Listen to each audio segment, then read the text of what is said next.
Crystals, what are they? No, seriously, look at all these amazing structures and forms. They're beautiful, they're powerful, and they're life. Crystals are the essence of life manifesting within the earth, the blossoms of the mineralogical portion of the earth. Recognition of these energies and forms of crystals can greatly benefit your personal growth. It is a very basic consciousness, not as intricate or advanced as some life on Earth. Crystals definitely don't have the thinking capacity of humans, or even the biological reproductive systems of plants, but they are life. And today I'm going to show you how this works.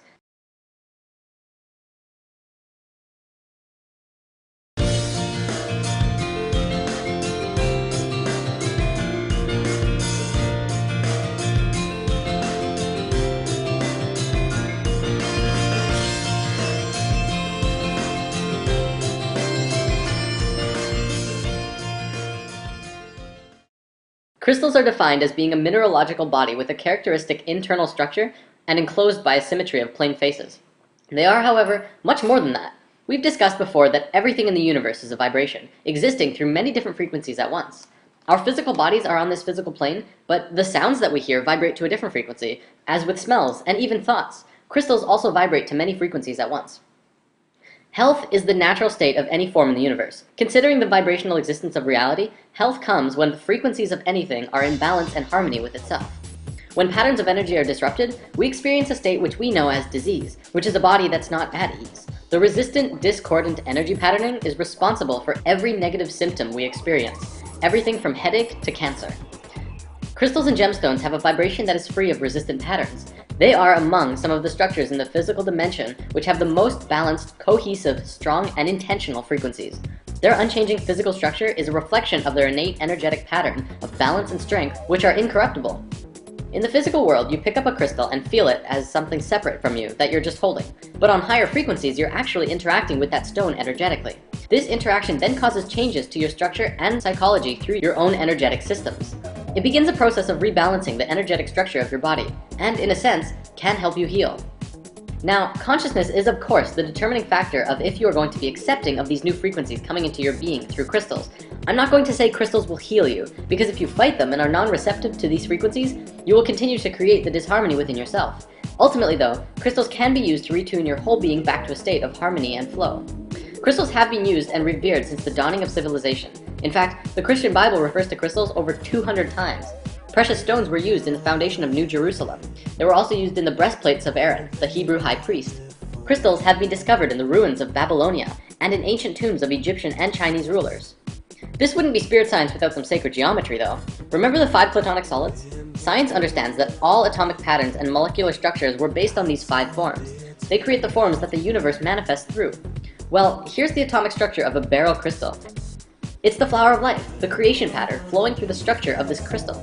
Now, not all crystals are like that molecularly, but they are very geometric. There are 6 categories of crystals. Of course, there are lots and lots and lots of kinds of crystals, but no matter how many there are, they will always be in one of these categories: isometric, tetragonal, hexagonal, orthorhombic, monoclinic, and triclinic. For the most part, all of these systems are derived from the hexahedron, also known as the cube.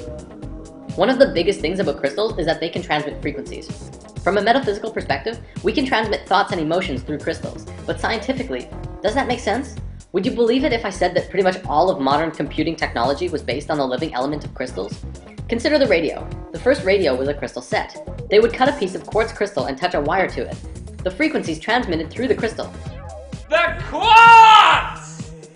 That's right. The molecular arrangement, of course, is very stable and has a measurable frequency. And because of this, it can be used in basic technology. Nobel Prize winner Marcel Vogel discovered that crystals can be reprogrammed as silicon chips in a computer, and can also be programmed with the energy of consciousness. He discovered that when a person uses a computer, thoughts are transmitted into the computer by pressing on a keyboard. That information is stored in silicon chips via the medium of electricity. Thought is a form of energy which can be given direction through what we call intention. He concluded, due to this discovery, that crystals could also be programmed without the need for electricity, by using just thoughts as the informational energy. Another interesting find is that quartz is composed of silicon and oxygen, a combination known to geologists as the building block of all minerals. The living element within crystals is silicon. Science found in the 50s that silicon shows the same principles of life as carbon. Exactly 1 octave down on the periodic table from carbon is silicon. Sponges deep in the ocean made from 100% silicon were also discovered, which shows that silicon life doesn't just work in theory, but they actually exist right here on this planet. But get this, the Earth's crust itself is made out of silicon. It's 25% silicon, but silicon bonds with just about everything. So the Earth's crust is actually roughly 80% silicon compound. We're literally floating out in the middle of space on a giant crystal ball. The term Mother Earth never had so much meaning as now, as we learn that the entire planet itself is a conscious, living being. She's aware of you and everything going on her body. The energies within crystals are universal. Therefore, when you connect with a mineral and are open to receiving what it has to offer, and begin to play creatively through your higher self, you can contact and synthesize the energies from which the entire universe is comprised. This is why crystals are so powerful, and why they must only be used through the highest consciousness of the individual. Right intention during the use of crystals further serves to connect your personal energy with that of the crystal kingdom, helping you get to a place of love, of light, and the good of all. Although each and every one of us has an infinite power of the universe within the self, we as humans always like having that support from something external from us. Every crystal form has its own individual energy and its own personality. Each can be used in unique ways to assist one in understanding the nature of existence, or moving forward on our own life path destiny as we're consciously experiencing it. I feel that right now, as people are waking up, we're becoming more and more aware of our ancient knowledge and wisdom. Part of that information that is returning to us is the nature of crystals. I see crystals as being very monumental in the evolution of humankind. They could provide a lot of love, light, and insight for many who are struggling with their own inner demons in this coming time. Things are getting more and more intense, but it's also providing people with the opportunities that they need to raise their own vibrations and frequencies to a level of light and happiness. Healing has to come from within. I'm not going to say that if you just get crystals, you'll be happier or smarter or heal better. However, think of it like being with a close friend who really cares about you. They will provide their energy and attention to you to help you find yourself in this time of need. Crystals are like that. They will give you support if you allow them to, and open up your heart to the frequencies that they are emitting. So where can you get crystals? Well, there are several options. The easiest is probably just to find a local metaphysical store. There are usually at least one or two, if not more, metaphysical shops in every city. You can find tons of pocket stones, usually ranging from 50 cents to $2 or $3. Of course, the bigger and bigger crystals you get, the more expensive they become. If you're hunting for bigger gems to purify the frequencies in your house, it's always fun, and cheaper, to go gem mining. Some gem mines actually allow you to go in with a pickaxe and mine your own crystals, and others have sand and water mining as well. This is a really fun experience, and I highly recommend it for anyone who's exploring crystals. Also, I feel it's important to note that if you have crystals and you want to learn what they are, simply do a Google search for crystal properties. There are tons of sites on the web which provide information on the particular frequencies or personalities of crystals. Crystals and gemstones are one of the most powerful tools available for us in the physical dimension right now. And like all tools, the key to maximum utilization is to learn how to consciously implement the tool. If we consciously recognize that our own electromagnetic fields are impacted by the energetic quality of each crystal and gemstone, we would see that they create an alchemical response within our own bodies and psychology, which would allow us to use them as the powerful tools that they are. We could use them on a daily basis to promote health, awareness, growth, and evolution within ourselves and the multidimensional lives we lead. On my cosmic travels through life, reality, and the universe, I've come across many things. One of the most amazing of these revelations, however, is knowledge about crystals. What they are, we already know. But what can you do with them? Many of you may have crystals already, but without knowing what you can do with them, they just sit on your shelf, influencing your energies from afar. Today, we're going to look at practical uses of crystals in your everyday life. The first thing we need to discuss is how to charge your crystals. Just like us, crystals need sustenance. Well, they won't die if they don't get any, but who doesn't love to be fed?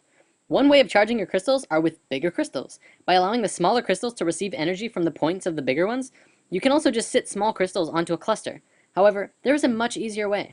Sunlight. Just as we receive energy from the sun, crystals also receive and recharge under the intensified life force rays of the sun. By letting your crystals spend an afternoon in the sun, they will be bursting with juicy energy for quite a while. Think of crystals like a rechargeable battery, and by leaving it in the sun, it recharges and stores energy to give to you. If it's running on low, the frequencies that it emits will not be as strong as if it would be at a full charge. You can also cleanse your crystals by allowing them to bathe in salt water for a while. If possible, use sea salt or pink Himalayan salt. If you live near the ocean, you can also let them bathe in the ocean itself. You can also sage your crystals, which is very beneficial for cleansing them and keeping them happy. Letting them sit in brown rice for 24 hours centers and grounds the crystals and balances their male and female energies. When you first get your crystals, whether it's through a gift or you dig it up yourself or bought in a store, it's usually important that you dedicate your crystals. This can be done by holding onto it and consciously intend that the crystal only be used for love, light, and the goodness of all. Your chakra system picks up frequencies throughout your whole body, through high frequencies and low frequencies. Most crystals will give off an energy which will resonate to at least one chakra, if not more. which makes them excellent tools for aligning your energy body. One of the easiest ways of using crystals is carrying pocket stones. Carry a crystal of your choosing in your pocket for any amount of time that feels right. If you need a lot of help in one aspect of your life, you might want to carry a certain crystal around with you up for even a month. Then after that time, look back at the month and see if the description of the crystal matches what you experienced. This is actually how I first got into crystals. A friend of mine gave me a crystal and told me to hang on to it for a month. I didn't really get why, but I did. After a month, I found out what that crystal did, and it had been affecting me in the exact ways of the description.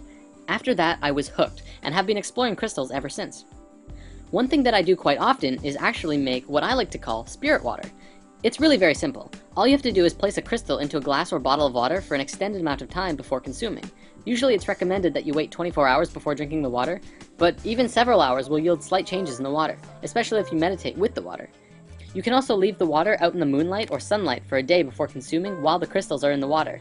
If you really want to get creative, try mixing and matching crystals in the water. For one day you could put in an amethyst, and the next you could put in citrine.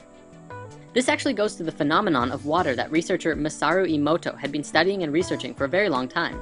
The phenomenon in which water that had been blessed froze into beautiful crystals, and the water that was projected negatively onto froze into gross or ugly crystals.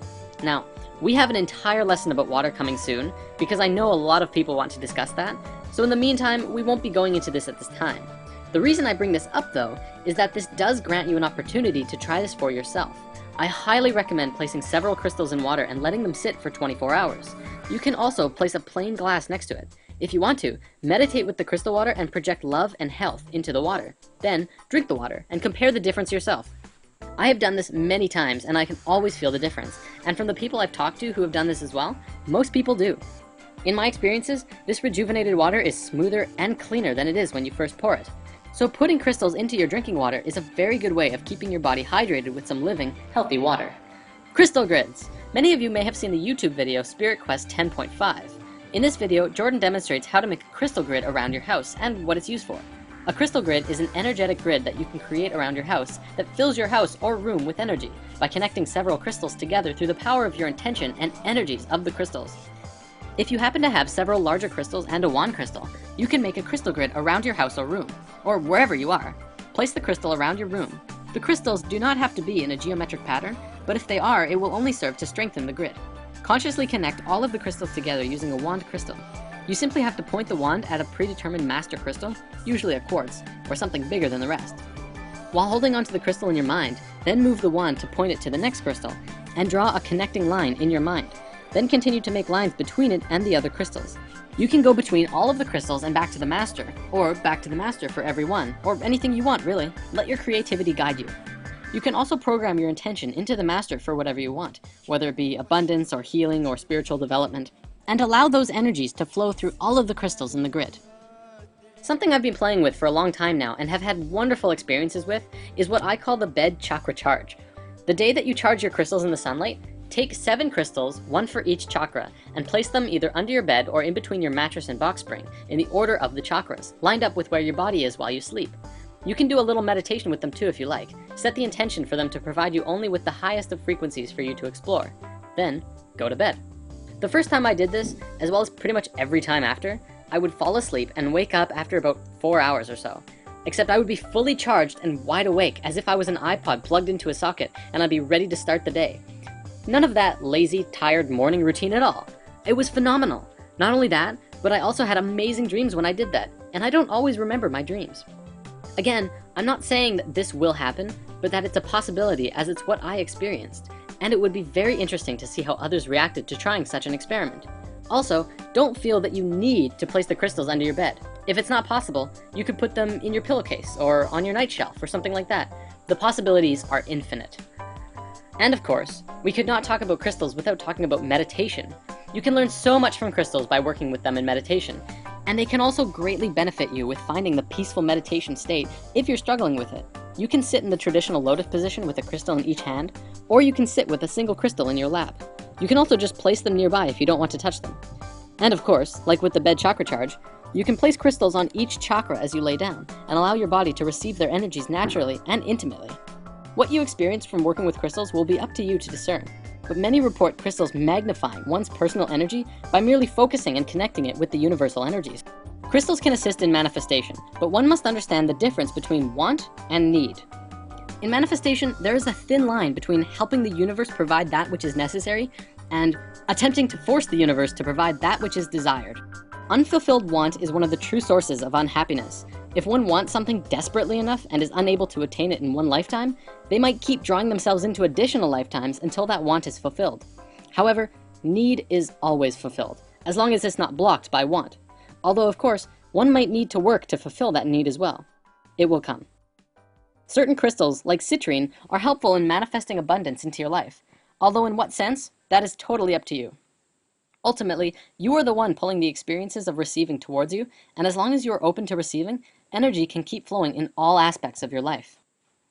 Finally, and this is something I found in one of my favorite crystal books, Love is in the Earth, but I haven't tested it.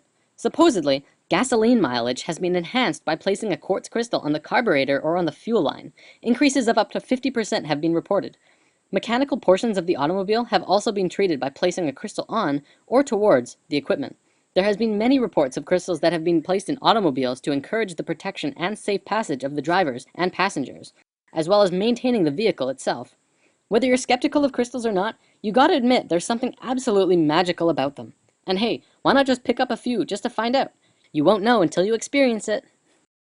And now we're going to look at some crystals that are more commonly used in crystal healing and energy work, so that you know exactly what kind of crystals are best suited for helping you on your path to ascension, as well as the shapes and forms that they come in. Crystal fun fact for the day, almost all crystals grow in hexagons, which we know from sacred geometry is a very pure form that comes out of the flower of life. Supposedly though, there's a very rare crystal that grows in a star tetrahedron or Merkaba form. I've never seen pictures of it, but if anyone out there has information or pictures of such a crystal, I would love to see it, and we could show it to everyone on Spirit Science. Okay, let's start with crystal formations. When a crystal grows on a base called a matrix, it forms what is called a crystal cluster. They generally look something like this and emit a massive amount of positive energy into an environment. They're great for having around your home or workspace. Most crystals grow terminated, which means pointy on one end like this.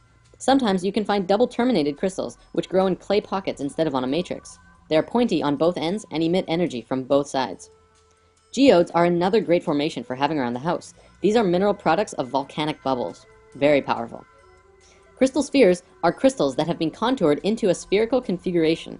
This is one of the most powerful forms a crystal can take because it emits the same frequency in all directions. When held or worn, they purify and fill the gaps in the entire auric field.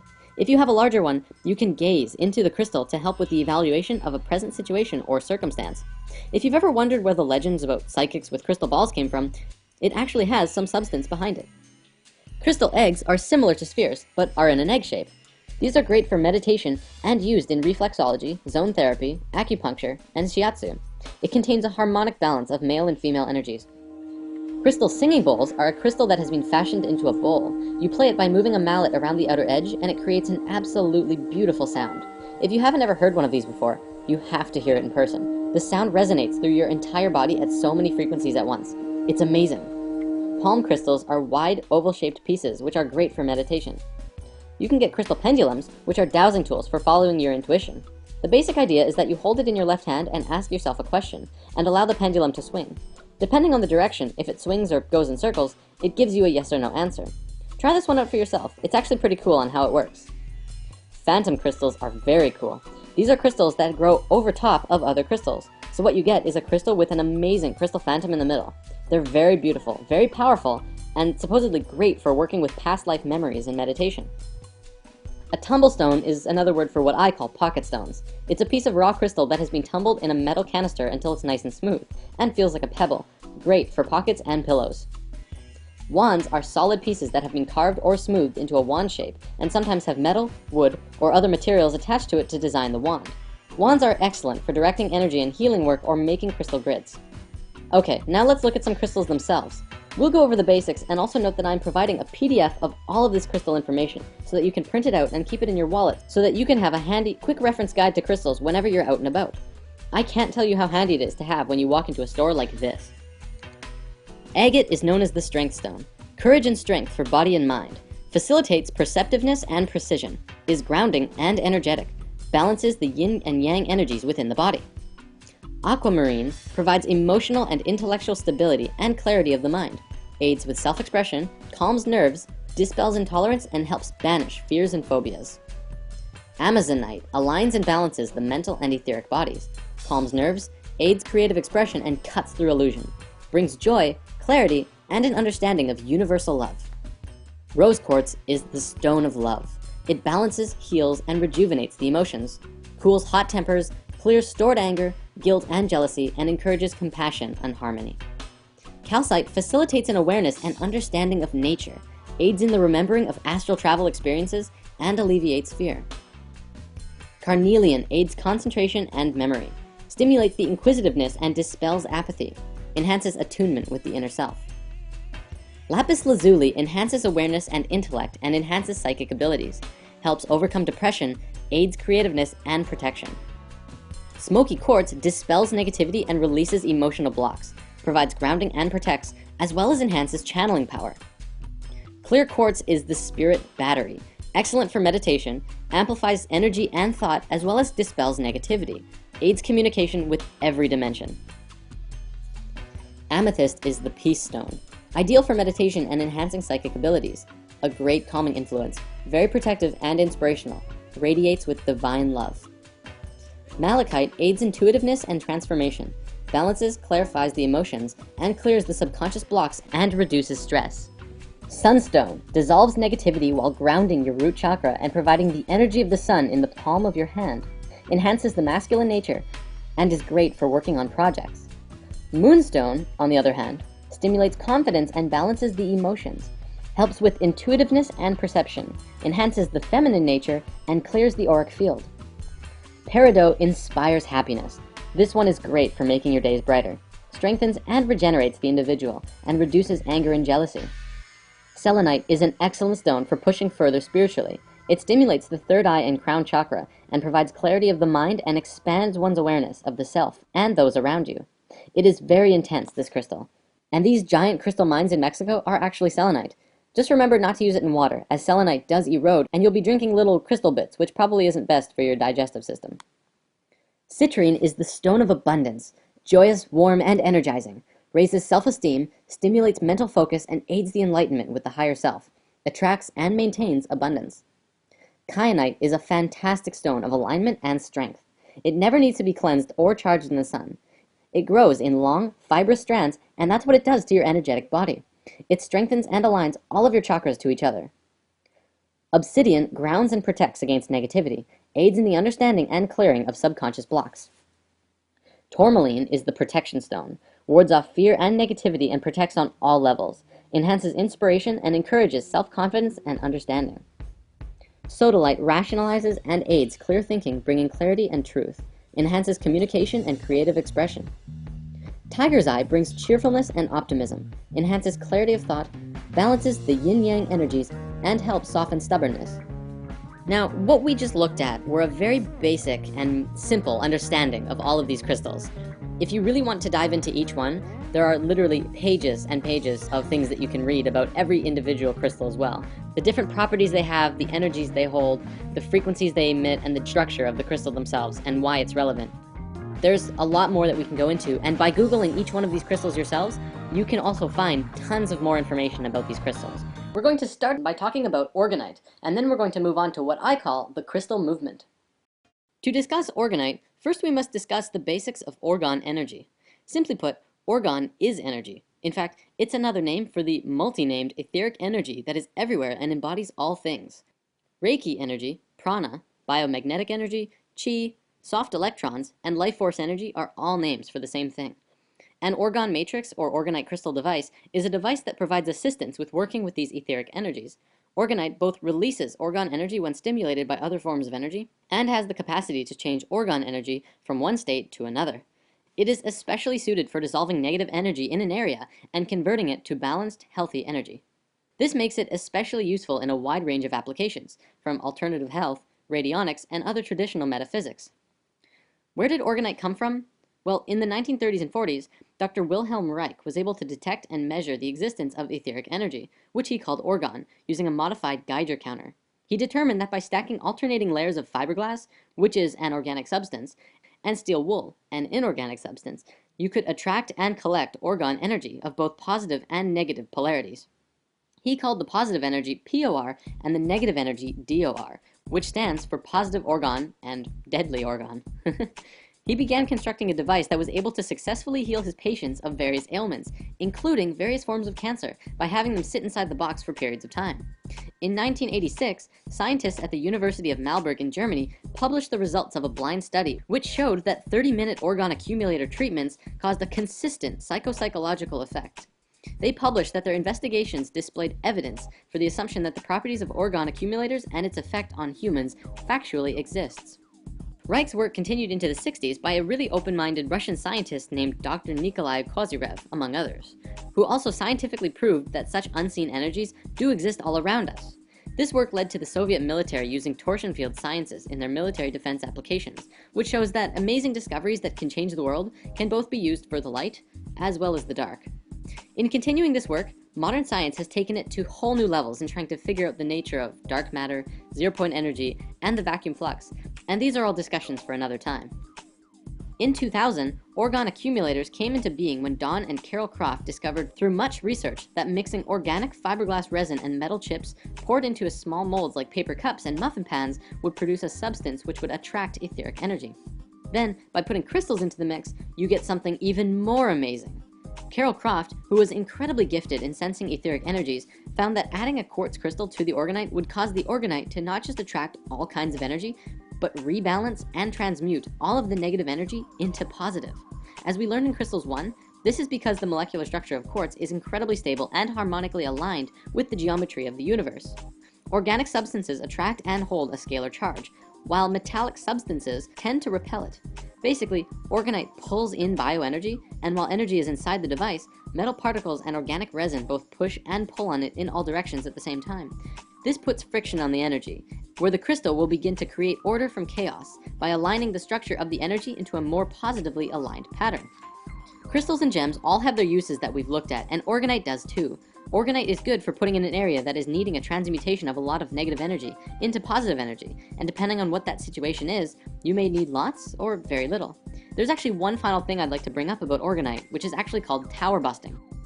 It has been widely experienced that the widespread use of cell phone towers create a thick blanket of DOR, or negative organ energy, around the areas between them. This saturates our homes and communities with negative energies that promote drought, negativity, fear, and so on.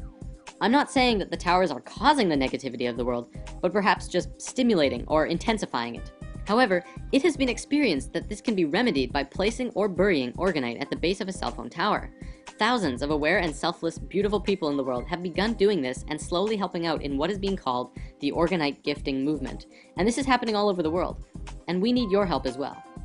To find out more about orgonite, check out www.orgonite.info, where it talks about the science behind it and the gifting movement and how to get involved yourself. Or check out the link in the comments to an article by my friend Trey, who makes orgonite and has written a big explanation about how and why it works. Now we're going to move on to the crystal movement. Now, I realize from the title you might be thinking, what?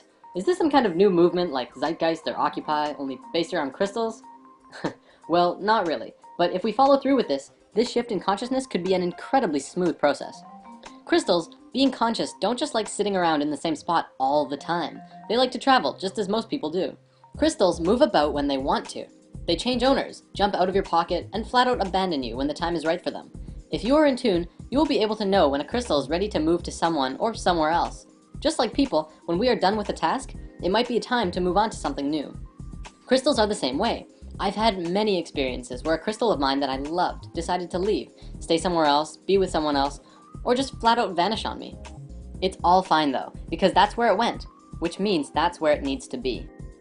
The crystal movement is about the movement of crystals across the world and into the hands of the people. It's time for crystals to help the human race find ourselves and return to a higher state of awareness and frequency by bringing in pure and high frequencies that we need.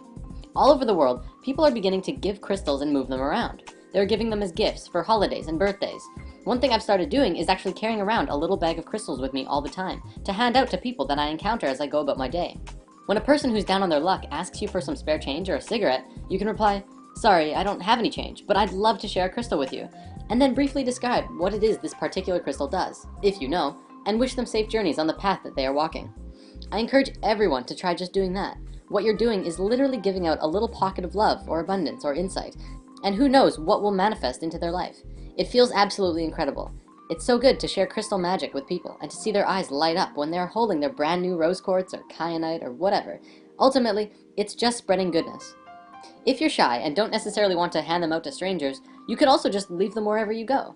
Jim Carrey said that he used to go around and write, "Have a great day" on $20 bills and leave them around the city for others. You can do that with crystals.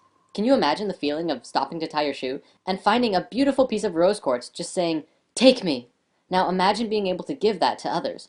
Compassion, love, and gratefulness are such powerful and incredible emotions and frequencies, and love will be the force that brings us together.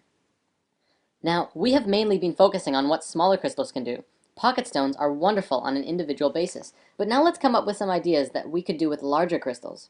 Large crystals are very powerful. You can do a lot with large crystals, and you can help a lot of people if you put them in the right places. For example, putting large geodes for healing and love in hospitals could help many, many people recover incredibly quickly. Crystals around your home can influence or aid in your family life. Putting crystals in the classroom could help students both learn and grow more as individuals and communities. We could install large crystals of abundance and love into homeless shelters, and who knows what could happen. Even smaller businesses can benefit with some crystals around the office or work environment. I feel it's very important that we start investing in crystals and fast, not because of the economic reasons, but because of what it will do for us and what beauty and love it could bring into our lives. So how do we do this? This is probably something that needs some organization, and we need to follow through. On the Spirit Science website, we've been partnering and working with many people who work with crystals. Our friend Kiko makes chakra necklaces, which you can get through the site.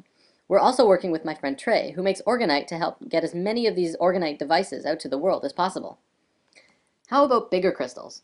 We feel this is have to going to work on a community basis. Obviously, not many people have hundreds of dollars to spend on crystals to share with their communities or workspaces, or local hospitals, shelters, and schools. However, collectively we do.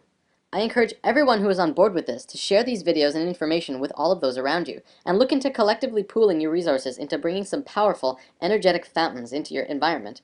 Not only will this bring in a lot of good energy, but it will also create a lot of love connections between the individuals who are sharing the experience of getting crystals together. And if you do put crystals in a home or workspace or environment, take a picture of it and send it to us. We could put it up on the website and show how the crystal movement is doing. To wrap this video up, let's conclude with something really awesome. The 13 Mayan crystal skulls. What are they? What were they? What do they do? I'm going to share what Drunvalo Melchizedek has shared, but there's a lot of information available out there. Perhaps we can go into a full story another time. In a nutshell, 13,000 years ago during the fall of Atlantis, the Maya took their calendar and left Atlantis. During this time, they carved a large crystal skull out of quartz crystal and held a ceremony. One person who was trained and prepared would consciously drop their body and enter into the skull, where they would reside within for the next 13,000 years. Then, every 1,000 years, another ceremony like this would take place. The ceremony involved a being who had an understanding of everything humankind knew at that point, and then entering into the crystal and saving these memories within the skull. Kind of like the Mayans would hit file and save as every 1,000 years to preserve what they knew. Supposedly this year in 2012, they will hold a final ceremony with all of the crystal skulls coming together to reveal all of this ancient knowledge to the world and allowing it to enter our consciousness once more.